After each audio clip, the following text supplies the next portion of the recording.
Iglesia Noticia. COPE. Estar informado.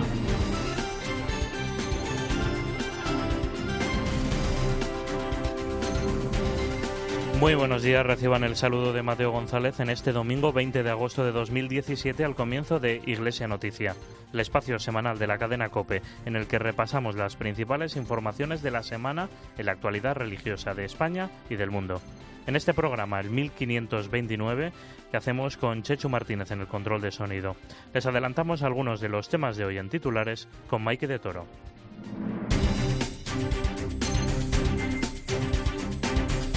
El Papa y los obispos españoles se suman al dolor por las víctimas de los últimos atentados terroristas en Barcelona. España se llena de fiestas populares con motivo de la solemnidad de la Asunción de la Virgen. Por ello, representaciones tradicionales como el Misteri de Elche o el de la Selva del Camp baten récords históricos. Bilbao celebra a la Virgen de Begoña, Madrid a la de la Paloma, Sevilla a la Virgen de los Reyes y en Mallorca diferentes iglesias recuperan la tradición del tálamo de la Virgen. El Papa Francisco encomienda a la Virgen a las víctimas de los últimos conflictos, como el que se está viviendo en Sierra Leona. Hoy llega a Moscú el secretario de Estado Pietro Parolin en un viaje en el que se encontrará con el presidente Putin y el patriarca ortodoxo ruso. Santiago de Compostela inicia un año jubilar dedicado a San Roque. El Salvador concluye los actos por el centenario del nacimiento del beato Óscar Romero. Jóvenes del movimiento salesiano reflexionan en Turín sobre la pastoral juvenil europea y el Parlamento de la Juventud de los Occidentes celebra su plenaria en Pekín. Iglesia Noticia. COPE. Estar informado. Iniciamos nuestro recorrido informativo en Barcelona. Vamos a hacer un repaso por las principales reacciones que se han producido dentro del ambiente eclesial a raíz de los atentados terroristas perpetrados por el Daesh en Barcelona y Cambrils. El Papa Francisco ha mostrado desde el primer momento su cercanía, primero a través de un comunicado, un tuit en el que asegura oración por las víctimas de la violencia y un telegrama al arzobispo de Barcelona. Francisco ha reclamado que la violencia ciega del terrorismo no encuentra lugar en el mundo. Nos cuenta el mensaje del Papa desde Roma, Ángeles Conde. El Santo Padre define el ataque en Barcelona como cruel atentado terrorista y expresa su más profundo pesar por las víctimas de esta inhumana acción, según sus propias palabras, por las que ofrece oraciones por su eterno descanso. En el telegrama, el Papa Francisco envía todo su apoyo y cercanía a los heridos, las familias y a toda la sociedad catalana y española. El Santo Padre además condena esta violencia ciega, que asegura es una ofensa gravísima al Creador, a quien eleva su oración para que se trabaje por la paz y la concordia en el mundo. Por último, envía su bendición a todo el pueblo español. La Conferencia Episcopal Española ha manifestado su cercanía y oración por todas las víctimas y sus familias. El cardenal Ricardo Blázquez condenaba todo tipo de violencia y hacía un llamamiento a la convivencia de todos en la linterna. El camino nunca es la violencia terrorista, sino el respeto de todas las personas. Ese es el camino de la construcción del futuro y de la paz ahora y siempre. Y lo demás es una herida a todos nosotros. Para el presidente de la Conferencia Episcopal, la violencia es incompatible a cualquier mensaje religioso. Por ello, rechazó todo tipo de fundamentalismo. La religión, la fe, no se transmite violentamente. Se transmite proponiéndola, no imponiéndola. Proponiéndola con respeto, también evidentemente con entusiasmo, no cansinamente, pero lo religioso no se puede imponer por la violencia. Los obispos han asegurado su apoyo a toda la sociedad que es atacada con este tipo de acciones. En un comunicado, los obispos han rechazado toda violencia y condenado cada muestra de terrorismo. José María Gil Tamayo es el portavoz de los obispos. Aparte de nuestra condena y sobre todo queremos expresar nuestra solidaridad a las víctimas, nuestra cercanía también a la ciudadanía de Barcelona y nuestro apoyo a los cuerpos y fuerzas de seguridad. Pedimos a Dios que esto acabe, que la paz y la convivencia justa entre nosotros sea una realidad sin que esté al vaivén de estos atentados que nos hieren profundamente y nos dañan a todos en nuestra ciudadanía, en nuestra realidad más profunda. La Conferencia Episcopal Tarraconense también ha expresado el dolor de los obispos catalanes por este trágico suceso. Otros obispos, movimientos, realidades eclesiales e instituciones se han sumado a la condena. Es el caso, por ejemplo, de Cáritas, de la Confederación Española de Religiosos CONFER o de la Federación de Comunidades Judías y la Comunidad Islámica de España. El cardenal arzobispo de Barcelona, Juan José Omella, celebrará a las 10 de esta mañana una misa en la Basílica de la Sagrada Familia por todas las víctimas. Le escuchamos en declaraciones a Herrera en COPE. El domingo a las 10 haremos una celebración por todas las víctimas, porque hay algunos que han muerto, desgraciadamente, entre los cuales también hay algunos niños, que uno le encoge el corazón de saberlo. Haremos una misa en nombre de la diócesis y de todos los católicos por las familias, por los que han muerto, por los que están enfermos y por todas las familias para que recuperen la paz. Iglesia Noticia. COPE. Estar informado. Falta, Clara. Que no, hombre, que no ha sido falta. Vamos, hombre, ha sido falta. No. Falta no ha sido. Falta, si se ha tirado al suelo. No hay falta, no. Porque en medio de tanto ruido, hacen falta referentes. Es falta clara porque le ha podido hacer daño a Diop, ¿eh? Diop es de hierro, ¿eh? Tiempo de juego es el mejor deporte con Paco González, Manolo Lama, Pepe Domingo Castaño y Maldini. Iglesia Noticia. COPE. Estar informado. Y cambiamos radicalmente de tema para recoger los ecos de algunas de las principales celebraciones marianas de nuestro país en la semana en la que hemos celebrado la festividad de la Asunción de la Virgen. Son 1.184 las localidades o barrios que celebran su fiesta patronal con una de las advocaciones que a lo largo de toda la geografía se veneran en torno al 15 de agosto. Seguramente una de las más tradicionales y más internacionales es la del Misteri de Elche, declarada Patrimonio de la Humanidad. Este año las representaciones han vuelto a llenar la Basílica de Santa María de la localidad alicantina. Nos cuenta todas las anécdotas desde COPE Elche, Juan Carlos Romero. Elche saborea el éxito de las representaciones del Misteri con ese vibrante momento que supone siempre la coronación de la Virgen de la Asunción y que, como suele ser habitual, siempre deja alguna que otra anécdota, como por ejemplo los problemas de cierre de las puertas del cielo del día 11, el desmayo por el calor del niño que representa a María Jacobea el 12 o la dificultad el 15 del Padre Eterno de la Coronación para deshacer el nudo de la corona que a continuación depositó sobre la cabeza de la Mare de Déu. Como destaca José Antonio Román, mestre de capella de cantores, es que el misterio es así. Pues hombre, si es que con este calor y con las personas que intervenimos en cada representación, sabes que casi siempre pasa alguna cosita. ¿Te acuerdas que creo que el año pasado se mareó la María Mayor? Y bueno, pues oye, gracias a Dios, si no hay ninguna cosa grave, pues oye, a seguir adelante. No obstante, se vea una o mil veces, cada día se descubre algo nuevo, como señala el obispo de Menorca, el ilicitano Francisco Conesa. Bueno, el misterio cada vez que se ve, uno le saca partido, descubre algo, o en la música, o en algún momento del texto, o de la escenografía, siempre sale uno lleno, porque tiene una riqueza tan grande que siempre se puede descubrir un matiz distinto. Y además este año por primera vez lo han podido seguir personas sordas y mudas por lenguaje de signos y personas ciegas con una nueva aplicación, potenciándose así la difusión del Misteri de Elche.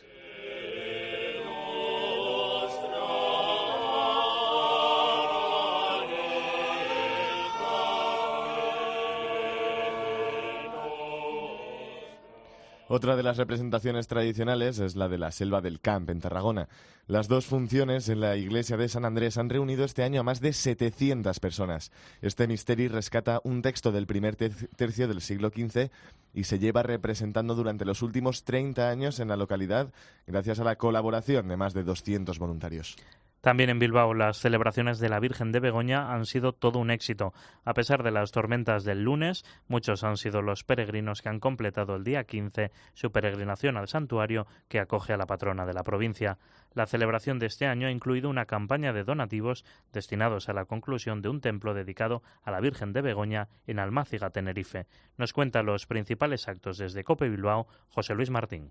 La Asunción de la Virgen se celebra con especial devoción en el Santuario de la Virgen de Begoña en Bilbao, con la tradicional peregrinación a la que acuden caminando devotos desde todos los puntos de Vizcaya, lo que se ha aprovechado este año además para lanzar una campaña extraordinaria de donativos para el Templo de la Virgen de Begoña de Almáciga, en Tenerife. El objetivo inmediato de la Cofradía de Begoña es conseguir 30.000 euros para las obras de finalización del templo tinerfeño. Javier Diago es el presidente de la Cofradía de Begoña. Los donativos que se obtengan, esos irán automáticamente, lógicamente pondremos específicamente que van para Almáciga, pues todo eso lo remitiremos. Aparte de eso, también dejaremos en la estampa el número de cuenta. La existencia de la Virgen de Begoña de Almáciga se debe a la llegada a la zona de hace 50 años de una estampa de la Virgen en una botella lanzada por unos bilbaínos. En Sevilla se ha celebrado el Día de la Asunción a la patrona principal de la diócesis y de la ciudad, la Virgen de los Reyes. Este año, con motivo de las obras en la Capilla Real, las celebraciones se han trasladado a la capilla del Sagrario de la Catedral. Las celebraciones continúan aún con una novena que finalizará el martes, por ello desde mañana se abrirá para la veneración de los fieles la urna que contiene los restos de San Fernando, gran devoto de la Virgen sevillana. Desde COPE Sevilla nos cuenta cómo ha transcurrido la celebración Juancho Fontán. La Virgen de los Reyes volvió a recorrer los aledaños de la Catedral de Sevilla en su anual procesión. Como cada 15 de agosto, la patrona de Sevilla cumplió con su visita a los sevillanos, poco más de 2 horas de procesión marcadas por el gran número de personas que acudieron a esta tradicional cita. Una vez que la Virgen entraba en la catedral, comenzaba la misa estacional a cargo del arzobispo de Sevilla, Monseñor Juan José Asenjo. El prelado hispalense ponía de ejemplo a la Madre de Dios y predicaba que ella nos invita a remar contracorriente y a vivir como ella los ideales de la limpieza del corazón, el amor a la verdad, la justicia y el amor y la fidelidad al Señor. Además, destacaba que el amor es más fuerte que el egoísmo. Madrid ha celebrado también a su patrona chica, la Virgen de la Paloma. El cardenal Carlos Osoro ha presidido la celebración principal y participado en la procesión junto a los bomberos y diferentes autoridades, tanto del ayuntamiento como de la comunidad. En la homilía ha animado a todos los fieles a no temer la crisis de fe actual y ser como la Virgen, afrontando todos los problemas y reflejando la presencia de Dios con cada uno de nuestros actos. Ha insistido en que nos fijemos en la imagen de María y nos detengamos en la mirada, siempre humilde, en el rostro siempre tranquilo y en las manos como un signo de unidad en la fraternidad de los hijos de Dios. Le escuchamos. Que entra, pero que muestra algo diferente, que es a Dios mismo. Virgen de la Paloma, ruega por nosotros. Cerramos este recorrido por algunas de las tradiciones más relevantes de nuestro país en torno a la celebración de la Asunción de María en Mallorca. La isla se llena de lechos perfumados en los que se acuestan imágenes de la Virgen María que espera su asunción a los cielos. Son los llamados tálamos de la Virgen. Nos cuenta cómo se desarrolla esta tradición desde COPE Mallorca, Mamen Municio. Cerca de 60 iglesias de Mallorca expondrán hasta el martes sus esculturas de la Madre de Dios dormida. El conjunto conforma un patrimonio material muy destacado que se remonta al siglo XIV. La mayoría de camas son, no obstante, de época moderna y contemporánea, y hay representaciones para todos los gustos.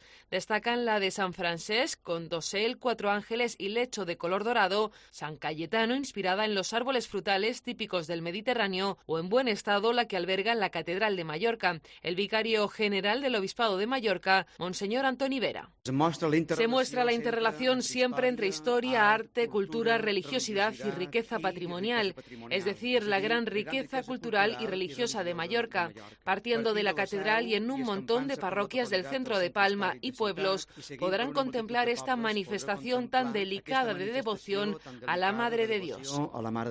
Otro de los detalles que llama la atención son las plantas que acompañan a las yacentes vírgenes. Se trata de plantas aromáticas, en su mayor parte albahaca. La tradición es que cada 15 de agosto se las bendice según una costumbre que algunos creen se remonta a tiempos de los romanos.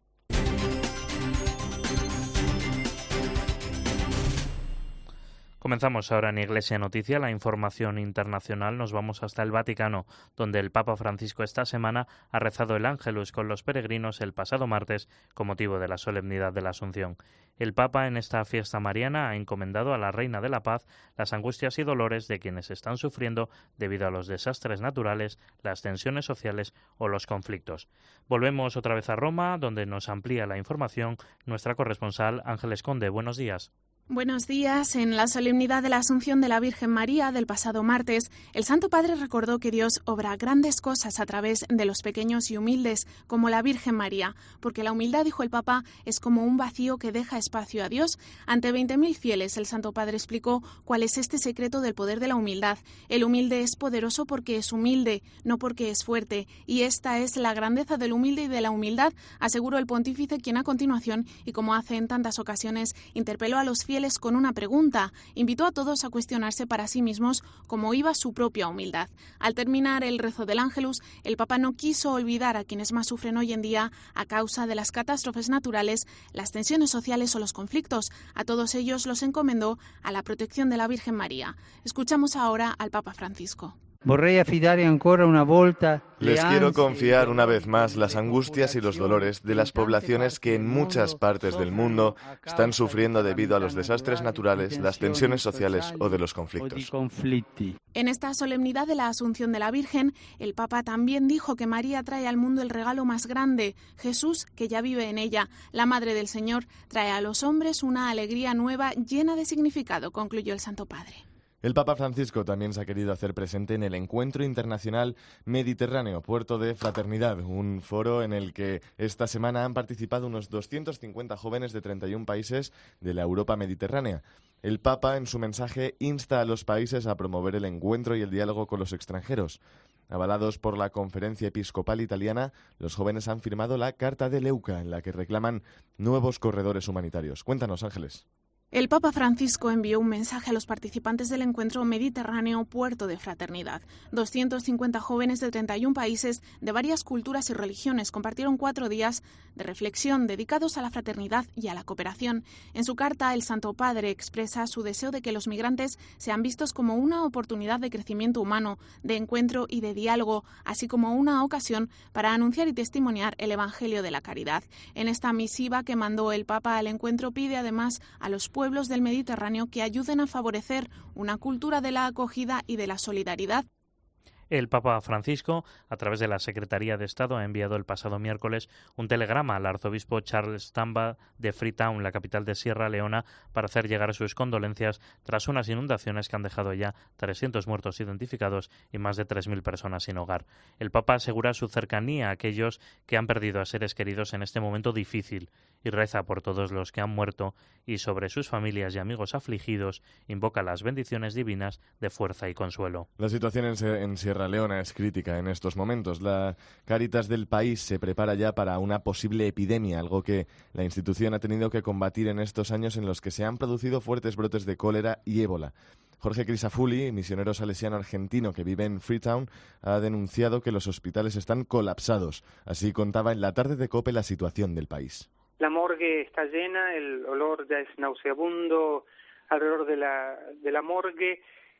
Hablan de unas 400 a 500 personas. Me comentaba la viceministra de Bienestar Social que las rías y los arroyos que corren de la sierra hacia el mar han llevado cuerpos, así que han encontrado en las playas de Freetown a la mañana unos 100 cuerpos de gente que sí fue arrastrada por el agua. Hay que pensar que muchos de los deslizamientos de tierra y las crecidas ocurrieron durante la noche cuando la gente estaba durmiendo. Así que, bueno, ha sido una catástrofe natural, aunque se sabe que en agosto son siempre épocas de lluvias y lluvias torrenciales. Esta vez realmente fue algo inesperado que pasó lo que se podía esperar, ¿no? También en el espejo de esta semana hemos mirado hacia el país africano. Lo hemos hecho con motivo de la campaña que Misiones Salesianas lanzará en breve para ayudar a un país que, además de sufrir la epidemia del ébola, la supervivencia es muy difícil y la situación de los niños y jóvenes muy preocupante. José Antonio San Martín, responsable de Misiones Salesianas en España, denunciaba el crecimiento de la prostitución infantil en Sierra Leona. Muy grave, que es el de niñas de 12, 13, 14 años que se están prostituyendo. Y no se prostituyen por querer, se prostituyen por la necesidad de comer. Han perdido a su padre, a su madre, con motivo del ébola que asoló este país, y que lógicamente tienen que comer y están sufriendo enormemente estas pobres criaturas y abusando realmente de ellas. Ahí tenemos un proyecto de crear una casa que en este momento ya hay el dinero para ella, para recoger unas 20 chicas, aunque ya se están recogiendo chicas por las noches, pues en función de ayudarlas, que tengan que comer, que puedan recibir una educación. No dejamos la actualidad internacional porque hoy llega a Moscú el secretario de Estado del Vaticano, el cardenal Pietro Parolin. A lo largo de 5 años se reunirá con diferentes representantes políticos y de la Iglesia Ortodoxa y allanará el camino de las relaciones ecuménicas entre la Iglesia Católica y el Patriarcado de Moscú. Desde la capital rusa nos ofrece todos los datos de este viaje el corresponsal de COPE, Ricardo Marquina. El secretario de Estado del Vaticano, Pietro Parolin, comienza este domingo una visita de 5 días a Moscú con una agenda muy ajetreada que le llevará a reunirse, entre otros, con Vladimir Putin, presidente del país. Pero la cita con más carga político-social será sin duda con la cabeza de la Iglesia Ortodoxa rusa, el patriarca Kirill, con quien ya ha trascendido que se tratará el tema de Ucrania, un país en guerra, precisamente con milicias apoyadas militar y económicamente por Moscú. Una de las principales comunidades católicas de Europa del Este, la Iglesia greco-católica, está precisamente en aquel castigado país, Ucrania, con 4,5 millones de fieles, muchos de ellos atrapados entre el fuego de los combates. Recordemos que la comunidad católica en Rusia es más bien pequeña, contando con unos 300 sacerdotes en toda la inmensidad de este país, la mayoría extranjeros y muchos de ellos españoles. Este viaje del secretario de Estado Vaticano a Moscú es muy importante en la agenda diplomática de la Santa Sede, algo que nos ayuda a comprender en su comentario desde Roma nuestro colaborador Antonio Pelayo. Buenos días. Buenos días. A estas horas el cardenal Pietro Parolin, secretario de Estado, inicia una visita de 4 días a Moscú, un viaje histórico, porque aunque 2 de sus predecesores, los cardenales Casaroli y Sodano, ya estuvieron en la capital rusa, las actuales circunstancias le confieren una importancia del todo única. Mi viaje, ha declarado la mano derecha del Papa Francisco, tiene lugar en un contexto de fuertes tensiones internacionales, por lo cual un tema importante será la promoción de la paz. La paz será, pues, el argumento central de sus encuentros con el presidente Vladimir Putin, pero también con el patriarca de Moscú, Kirill, porque, como ha dicho antes de su visita, la paz es una cuestión prioritaria que hay que tratar no solo con las más altas autoridades civiles, sino también con los vértices de la Iglesia Ortodoxa rusa, ya que pienso que el papel de las comunidades creyentes tiene un gran relieve en esta cuestión. El Papa y la diplomacia vaticana están convencidos de que Rusia puede jugar en estos momentos un papel decisivo para encontrar una solución pacífica a la guerra en Siria y al conflicto ucraniano, por no hablar del Oriente Medio, bloqueado por recíprocos egoísmos. La visita también ayudará a consolidar la mejoría de las relaciones entre la Iglesia Católica y la Ortodoxa rusa después del encuentro entre el Papa Francisco y el patriarca Kirill en La Habana el 12 de febrero del 2016.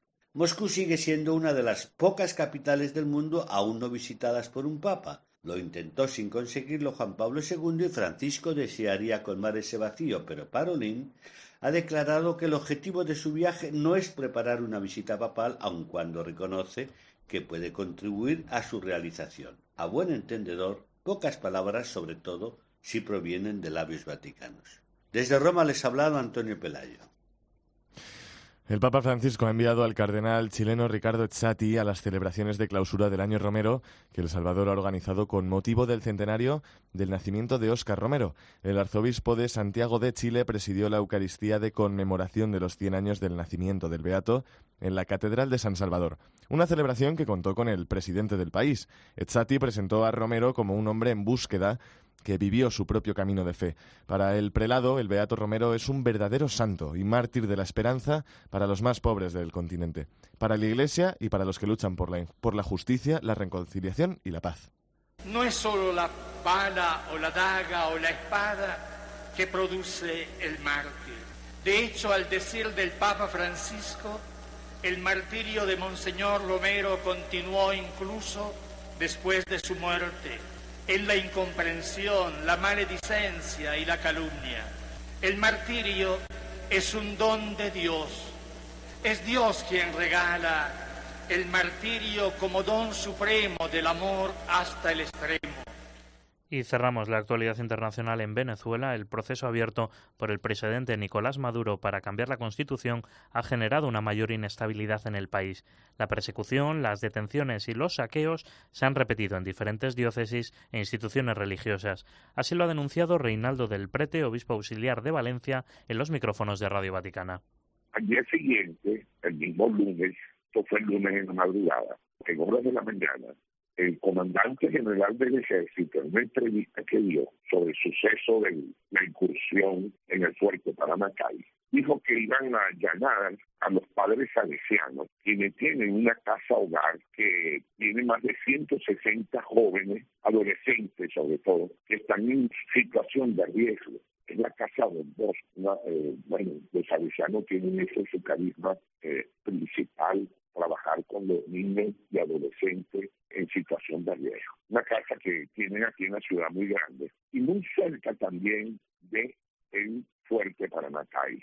Entonces, este comandante general del ejército dio una declaración de que iban a ganar porque tenían noticias de que en casa Don Bosco habían tomado unas tomas de video que fueron las que salieron para el mundo entero, lo cual hace presumir que este grupo que incursionó en la madrugada del domingo y robó el armamento, estuvo a lo mejor, le dieron cobijo en esa madrugada del domingo en casa Don Bosco. Iglesia Noticia. COPE. Estar informado. Nos ocupamos ahora de algunas cuestiones relacionadas con la actualidad de nuestro país. El arzobispo de Santiago de Compostela, Julián Barrio, ha iniciado con una misa en la capilla de San Roque un año jubilar dedicado al santo peregrino. El Papa Francisco ha concedido este jubileo al cumplirse los 500 años del voto que el Cabildo de la Catedral y el Ayuntamiento hicieron al santo tras una epidemia de peste. Nos cuenta las celebraciones desde COPE Santiago, Patricia Iglesias. La celebración del voto de la ciudad de Santiago a San Roque cumple 500 años y es por eso que el Papa Francisco otorgó una gracia especial, un año jubilar que se prolongará hasta el próximo agosto de 2018. El arzobispo de Santiago, Monseñor Barrio, impartía este miércoles la bendición con indulgencia plenaria el día de la fiesta de San Roque e invitaba a los fieles a gozar de esta gracia en clave de gratitud. La apertura del año jubilar nos evoca el paso que cada cristiano está llamado a dar del pecado a la gracia. Y nos recuerda la primacía de la gracia como principio esencial de la visión cristiana de la vida. Todo es gracia, decía San Pablo. Si hace 500 años San Roque libró a la ciudad de la peste bubónica, Monseñor Barrio pedía que ahora nos ayude a superar las pestes materiales y espirituales que nos acechan. La receta, según el arzobispo, que la principal preocupación en este año jubilar sea tener a Cristo como centro de nuestras vidas. La capilla de San Roque, en la entrada de la zona histórica de Santiago, estará abierta en horario de mañana y tarde durante este año jubilar que acaba de comenzar para facilitar las visitas de los fieles y la asistencia a los cultos. Cuenta con un retablo barroco, obra de Simón Rodríguez, dedicado a San Roque, claro, y otro más pequeño a la Virgen de Montserrat. Uno de los nuevos obispos auxiliares de Barcelona, Antoni Badel, ha pasado esta semana por los micrófonos de COPE Mallorca. De cara a su ordenación episcopal, que será el 9 de noviembre, el nuevo obispo, que será el más joven de España, ha subrayado la importancia de proponer referentes a la sociedad. Nos cuenta lo más destacado Mamen Municio. El mallorquín Monseñor Antoni Badel será el prelado más joven de España y se marca entre sus retos como nuevo obispo auxiliar de Barcelona vivir como Jesús de Nazaret. En los micrófonos de COPE, Monseñor Badel destacaba lo importante de ser referentes para los jóvenes, tanto en valores educativos y empresariales como espirituales. Del mismo modo, pone el acento en la convivencia y cercanía a los demás. Vivir el estilo de vida de Jesús de Nazaret es un reto, pero también es un don, y yo quiero vivirlo. Quiero vivir el estilo de vida de Jesús. Si no, ¿qué hago? Seré el más desgraciado porque no seré testimonio, pero ese es un reto que tenemos todos. Monseñor Badell ha sido vicario episcopal para la evangelización desde 2013 y rector de la unidad de pastoral de la Mare de Déu de 8 parroquias de Mallorca. Asegura que ha sido una de las experiencias más bellas y una manera de vivir el Evangelio.